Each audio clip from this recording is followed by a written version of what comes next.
man, talking about back injury now, as a response, you have to figure out how the pain is. If the pain is like this, you might be able to play, but if the pain comes from this, you can't play.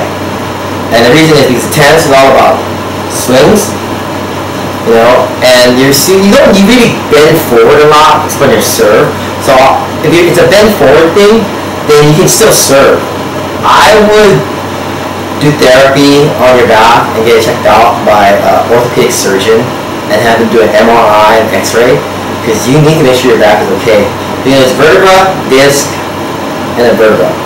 And for me, what happened was it pressed onto my disc and squished it on one side, and the fluid leaked out into my lower back, and that put me out for 4 months. He said the next level of it would be my disc would be herniated, it'd move out, and then the spine would be brownie bone. The problem is there's nerves wrapped around this little disc, and when you feel shooting pains on your leg, you're pressing on your sciatic nerve, and that doesn't get better. They might have to operate to fix it.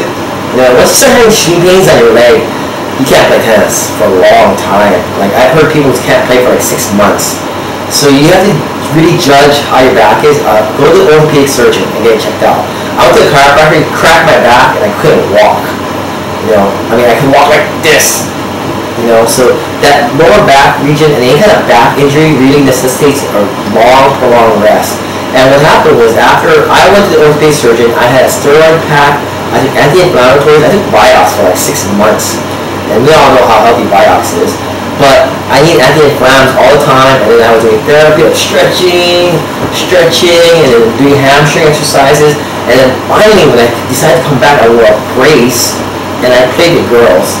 And I played for about 10 minutes, and I stopped. Because then you have to make sure you can still see how it feels on your body. You're playing, and you're like, oh, I started feeling really good. And you start playing all out, and you don't realize it's all the adrenaline kicking in, and then you don't realize you're hurting yourself.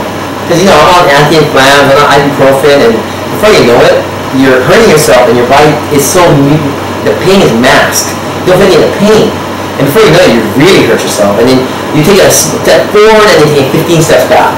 It was 10 minutes, and then the next time it was 20, and the next time it was 40, and that felt pretty good, And then I still wasn't playing full speed. I was playing with 3 other women. My range for me to get a ball was literally a circle around me, a 1 foot circle, 1 step. And I couldn't twist. So you have to see where the injury is and see how it feels, and proceed with doctor's care. I had a player that played through a back injury, and she doesn't play tennis anymore. She can't. I think it's been like 3 years, and I think she's almost fully back to normal. My friend hurt his back, he had a backhand one day because he didn't stretch, he just did a full-on full speed backhand, and he felt a twinge in his back, and he can't play tennis anymore either. Once you get the shooting pains, the sciatic nerve damage, it's really hard to come back from tennis. So if you have any kind of back injury, orthopedic surgeon, MRI, X-ray, don't screw it up. Pay the money, find out what's wrong, and get it done. No shortcuts. And no shortcuts on the rehab back. You can do all the stretches, and you can move around. Like, I wouldn't play tennis unless I could do this and this. Okay? But if you're dying to play, then I don't know what to tell you.